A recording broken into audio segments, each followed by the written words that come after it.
sore lur. Gimana? Masih semangat toh? Koyo aku ini nih. Kali ini aku lagi berada di Desa Banyukuning, Dusun Tlogosari, Kecamatan Bandungan. Bandungan juga terkenal dengan makanannya yang khas yo lur. Seperti yang aku lagi bantu ini.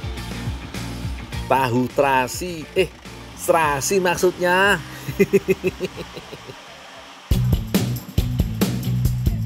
Ini dia prosesnya lur. Sebelum kedelai digiling, harus direndam dulu semalaman agar empuk dan kulit arinya mudah terkupas. Digilingnya supaya cepat menggunakan mesin yo. Nah, hasil gilingan ini menjadi halus seperti ini, kayak fly yo lur.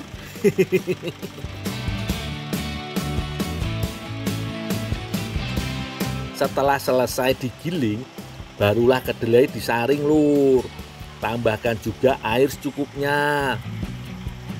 Sambil diaduk-aduk yo, supaya sari-sari kedelainya benar-benar tersaring dengan baik.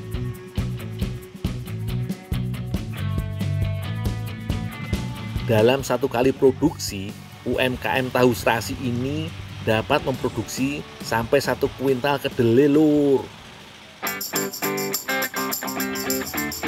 Selesai disaring, barulah kedelai ini direbus.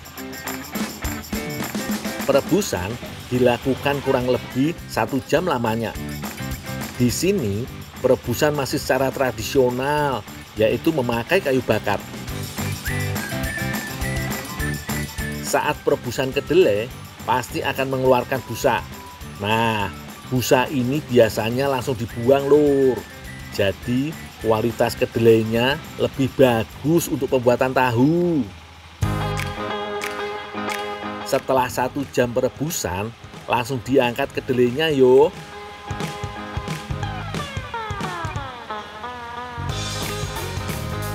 Penyaringan dilakukan lagi saat menuang kedelai yang sudah direbus.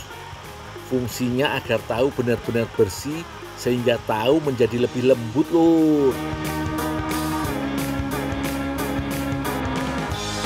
Saat inilah bumbu dimasukkan ke dalam kedelai dan diaduk sampai merata.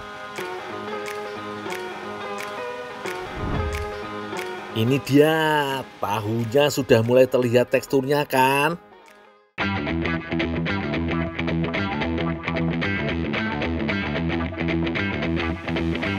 Udah tinggal dicetak iki lur. Nah, ini yang membuat tahu serasi ini cukup unik. Saat pencetakan dilakukan satu persatu. Biasanya kan dengan cetakan besar dan langsung dipotong.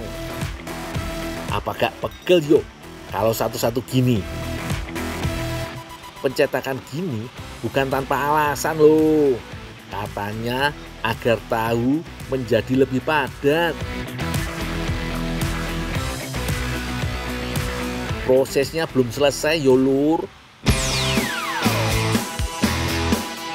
Untuk mengurangi kadar air pada tahu, maka harus diproses dulu.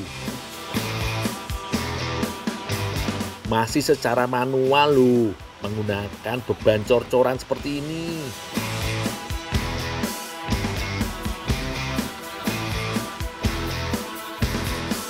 Setelah dingin, barulah tahu siap untuk di-packing. Sekali produksi dapat menghasilkan hingga 350 bungkus tahu serasi. Market mana? Market nggak tahu, nggak masuk itu yang. Ya udah kamu aja ngambil tahu di sana. Ganter. Antar tahu? Iya. Saya? Iya. Oh iya, Bu. Aku minta makan tahu dulu ya. Iya boleh. Ya. Hari ini Mbak Ayu mau bikin ikles amplas tahu lur. Ini adalah salah satu kue tradisional negara Inggris lur. Langsung mulai aja yuk lur. Aku masak untuk isian iklesnya yo, pakai ampas tahu. Masukkan susu, telur, dan aduk merata. Sudah merata, baru masukkan coklat bubuk yo lur. Aduk lagi sampai coklat tercampur merata. Pasti rasanya jos banget iki lur. Tinggal tunggu mateng aja ini. Kita lihat Mbak Ayu buat adonannya yuk. Pertama, gula halus akan dicampurkan telur, mentega, dan margarin. Aduk sampai rata. Barulah masukkan tepung terigu ke dalam adonan. Aduk sampai menjadi kalis yuk. Udah Dul. Udah matang Mbak, ini ampas tahu nih. Oh ya, taruh situ aja Dul. Ya, tak tinggal dulu ya Mbak yo. Ya. Tapi jangan lupa nanti kalau udah jadi kue ini, aku dipanggil. Siap Dul, tunggu ya. Mbak, tinggal dulu ya. Oke. Adonan sudah kalis nih, tinggal digiling sampai agak tipis. Bentuk persegi panjang dan rapikan yo, supaya lebih mudah ketika akan dilipat. Langsung dimasukkan adonan ampas tahunya. Jangan lupa kismis sebagai ciri khas kue ikles. Sesudah itu tinggal dilipat. Supaya benar-benar merekat, kita pakai garpu dan tekan setiap sisinya yo. Supaya warnanya makin cantik, kita oleskan kuning telur di atas adonannya lur. Sudah semuanya, sekarang tinggal kita oven. Pastikan ovennya panas yo. Di oven kurang lebih 30 menit lamanya. Dan ini dia jadinya lur. Ikles ampas tahu ala Bandungan. Koyoke belum ada yang jual iki kuenya. Cuma aku aja yang bikin ini.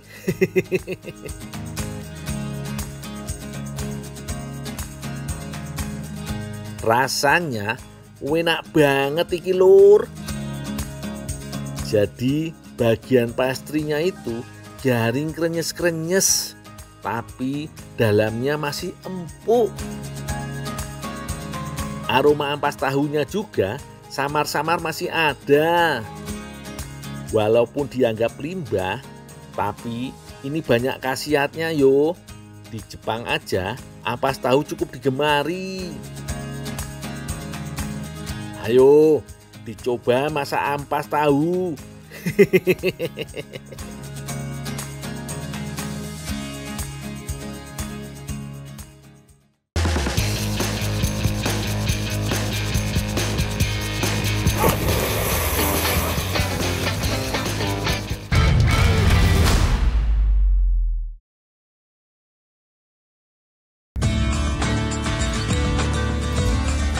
Aku, Mas Darmo dan Mas John mau menengok kebun sekalian mencari pesanan Mbak Sinta.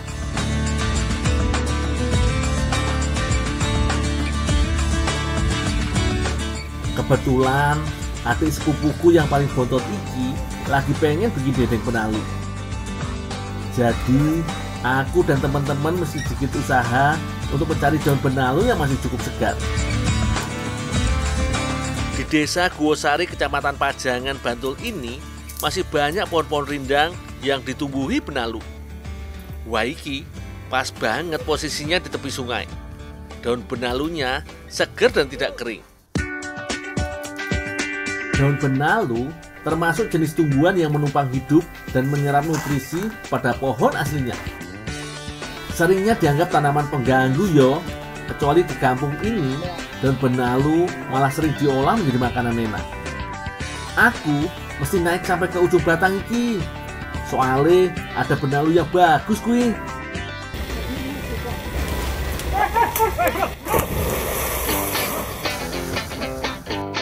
Waduh, aku malah salah perhitungan. Apes banget iki, malah kepleset. Jangan ditiru yo. Aku emang suka terlalu semangat kalau soal manjat pohon.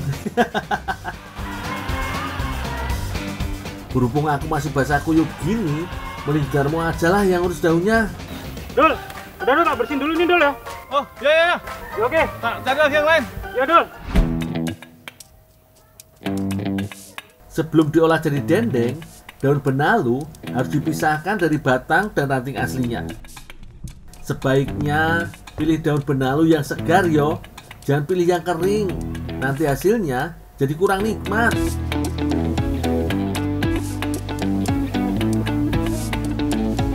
Kalau sudah, cuci daun benalu dengan air bersih.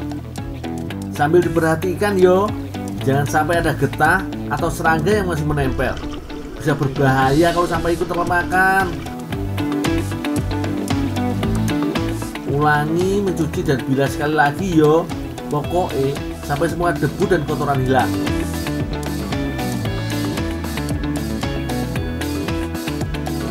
Proses selanjutnya tidak kalah penting iki lur.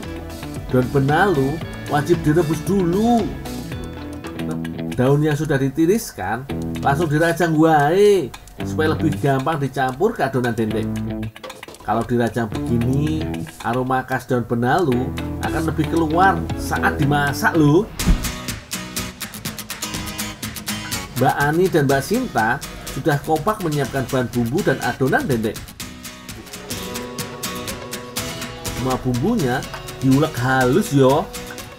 Mbak Sinta sih sudah jelas ahli bikin adonan.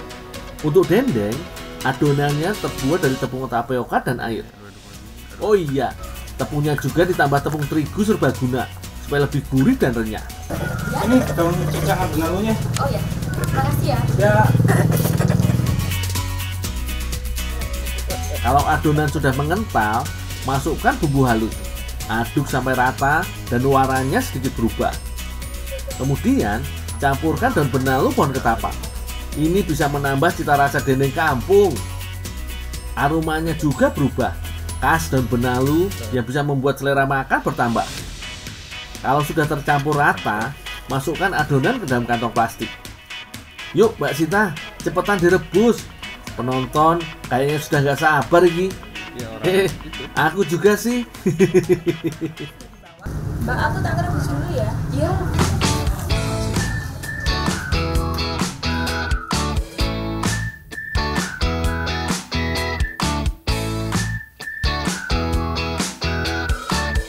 Adonan dendeng direbus sekitar 25 menit sampai kenyalnya pas dan matang sempurna.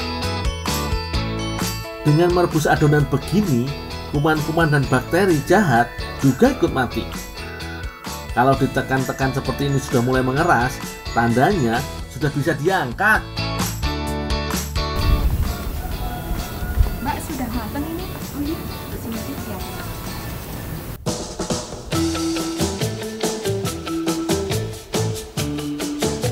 Setelah dingin, adonan dendeng bisa dipotong sesuai selera.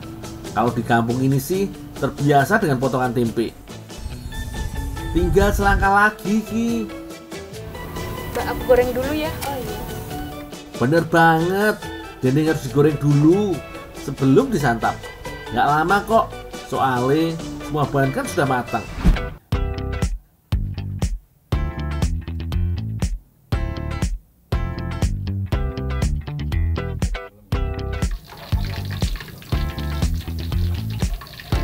Jangan terlalu kering menggorengnya, itu justru bisa menghilangkan rasa dari daun benalunya. Jadi yo, cukup 10 menitan lah gorengnya.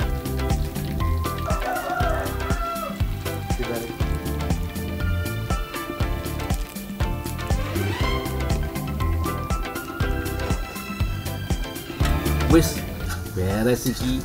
Tinggal diangkat dan ditiriskan sampai minyaknya benar-benar hilang.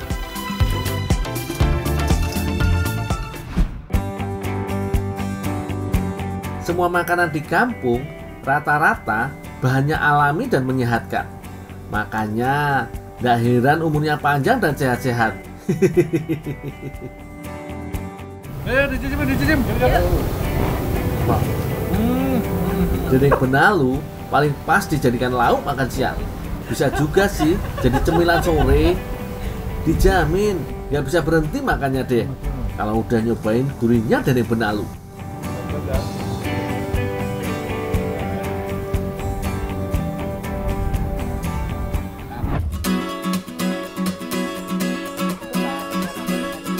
Sejak dulu, manusia selalu memiliki cita rasa untuk memanfaatkan alamnya, terlebih bila kondisi alam masih terjaga dengan asri, seperti halnya di kawasan hutan dan subur di dataran tinggi Kota Batu, Jawa Timur.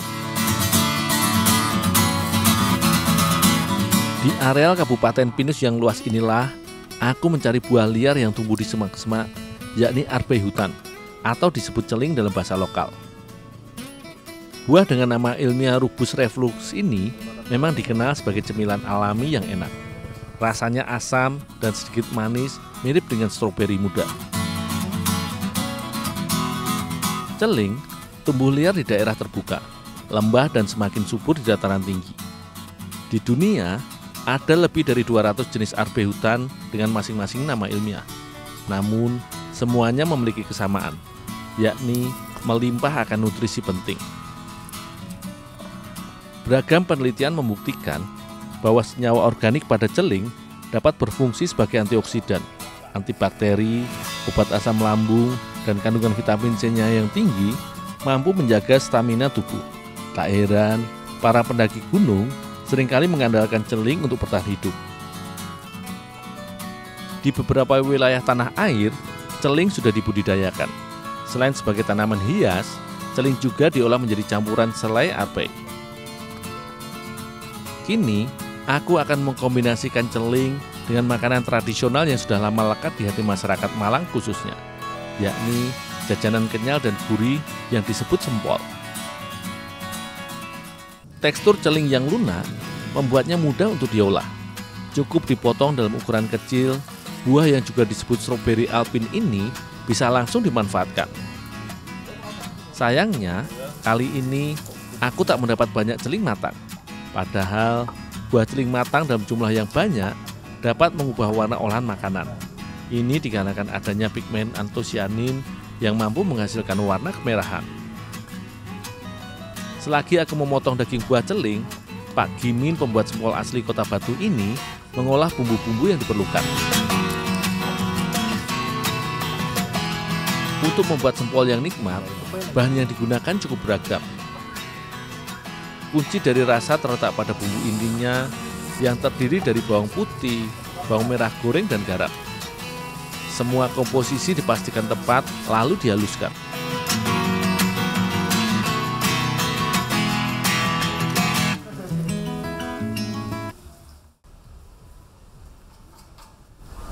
Dur, tolong diadon ya, saya mau beli bumbunya. Oh, ya Pak.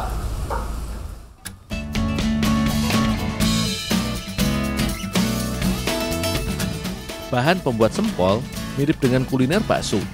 Hanya saja pada sempol jumlah tepung kanji lebih banyak daripada tepung terigu maupun maizena. Adonan ini lebih serupa dengan jajanan asal Jawa Barat yang bertekstur kenyal, yakni cilok. Awalnya, pembuat sempol adalah penjajah cilok dari Desa Sempol, Kecamatan Pagak, Kabupaten Malang. Untuk menambah pemasukan, ia pun mencoba inovasi baru dengan tambahan daging ayam pada adonan. Nama Desa Sempol pun diabadikan sebagai panggilan untuk kudapan ini. Setelah semua bahan merata dan tekstur menjadi cukup kenyal, kini waktunya merebus adonan. Pak, apa lagi Pak yang bisa saya bantu Pak?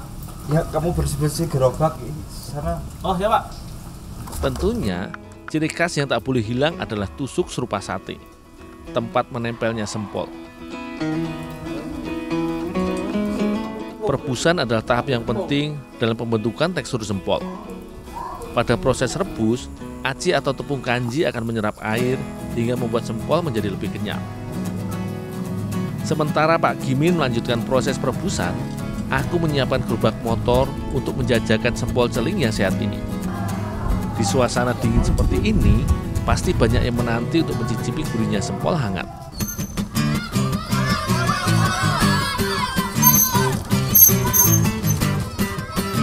Hingga kini, jajanan sempol selalu digandrungi oleh anak-anak.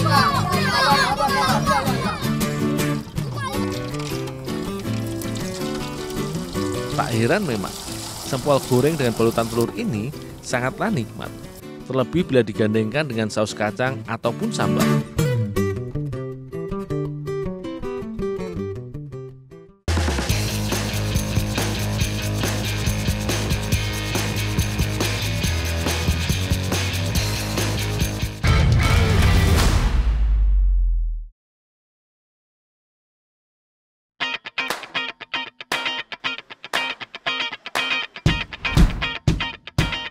Udah pada sarapan belum?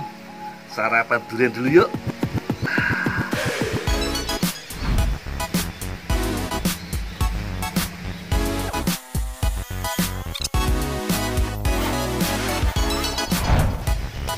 Mantap guys, durian bawor rasanya manis legit. Yuk, buat pencinta durian, gak sah kalau belum makan durian bawor. Iki namanya rezeki nomplok. Pagi-pagi sudah dikasih durian. Gak boleh nunggu nanti-nanti ya lur. Harus dihabiskan sekarang. Aku mau lanjut cari baby durian. Rencananya mau aku tanam di kebunku. Jadi gak perlu pergi jauh-jauh kalau pengen makan durian.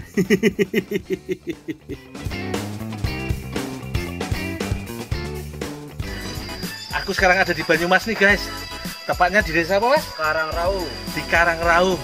Nih, aku lagi beli bibit durian bawor.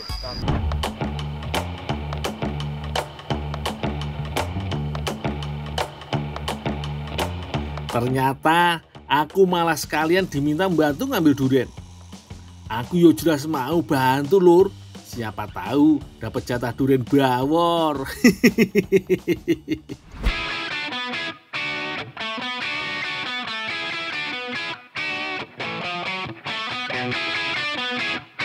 Wah, pohon durian bawor yang ini tinggi juga. Perkiraanku tingginya sekitar 15 meteran iki. Aku sih nggak masalah lur. Urusan panjat memanjat pohon tinggi sudah jadi rutinitasku tiap hari. Durian bawor iki hasil persilangan beberapa jenis durian. Ada yang menyebutnya durian montongnya Banyumas. Sarapan ntar ya. Oh, ini buat saya mas. Oke ya. Dapat durian bawor 3 biji, 3 buah. Walaupun nggak super nih, tapi per buahnya nih sekitar 5 kiloan nih. Kalau yang super bisa 15 kiloan atau bahkan 18 kiloan per buah. Itu bawor super. Lumayan, ada oleh-oleh buat anak istri di rumah lur.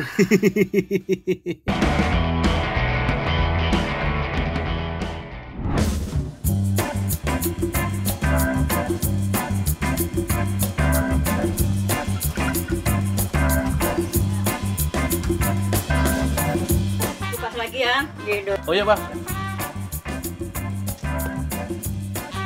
Lur, yang aku sukai dari durian bukan cuma bagian dagingnya saja, tapi juga bijinya. Tentu saja biji duriannya harus diolah dulu ya lur.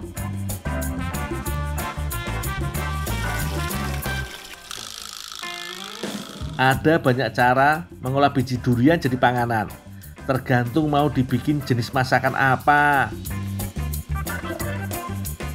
Waktu aku ke Kalianda, Lampung Selatan, masyarakat di sini mengolah biji durian dengan cara direbus.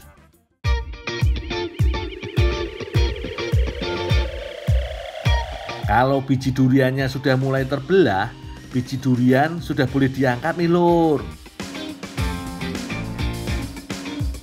Langsung rendam dalam air dingin yo, supaya gampang kupas kulit luarnya.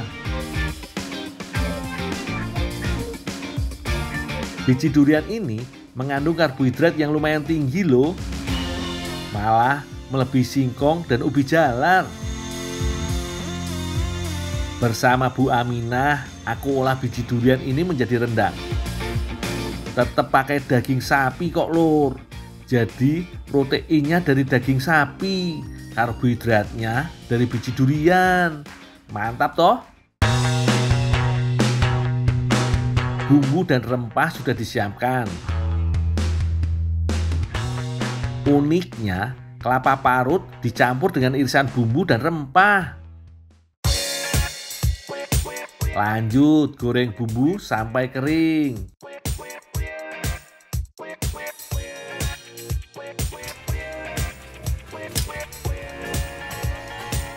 Santan kelapa jadi bahan wajib ada kalau memasak rendang.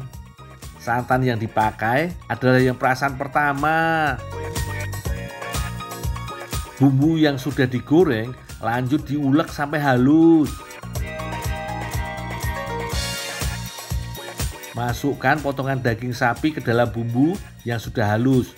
Dengan cara ini, bumbu akan makin meresap ke daging.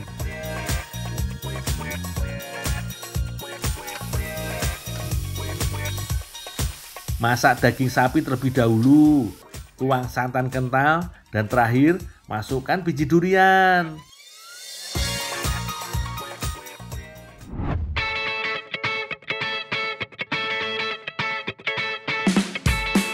Tambahan biji durian pada masakan rendang benar-benar ide brilian lur. Terbukti setelah matang aku makan sangat lahap.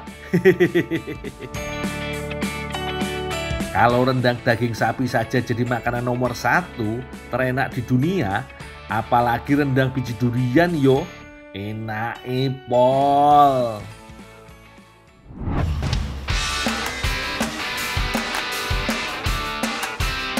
Nak Dul, Nah ini bijinya tipis mbak, tulis ini. dagingnya oke kue.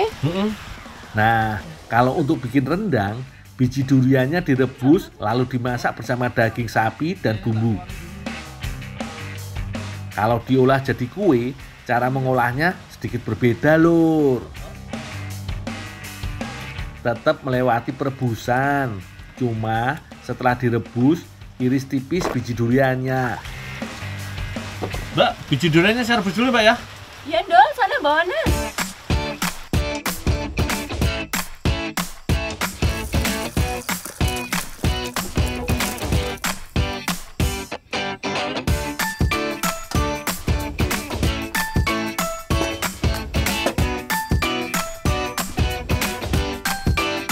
Lanjut, keringkan biji durian. Bisa pakai oven tangkring seperti ini.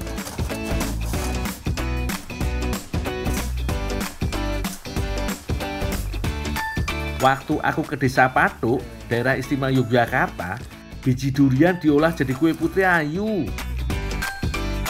Adonan Putri Ayu terdiri dari telur, gula, bahan pengembang, dan vanili. Mirip seperti bikin bolu lur.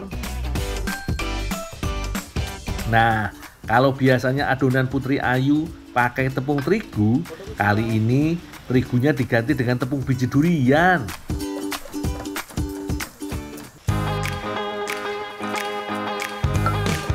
Biji durian yang sudah kering harus ditumbuk, lalu ayak sampai dapat tepung yang sangat halus.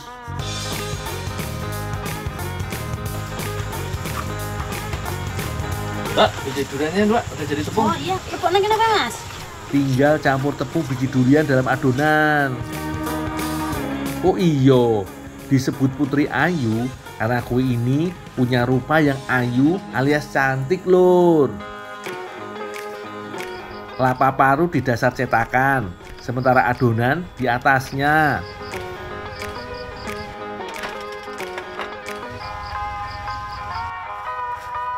Tinggal kukus sampai matang kurang lebih 20 menit.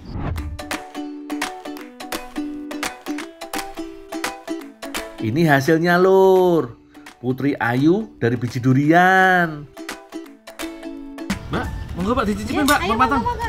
Aku senak nih gimana? Senak tenan nih.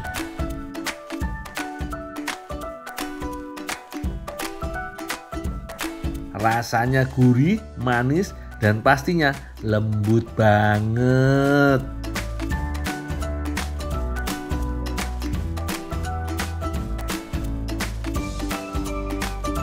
Jadi mau olah biji durian jadi apa nih?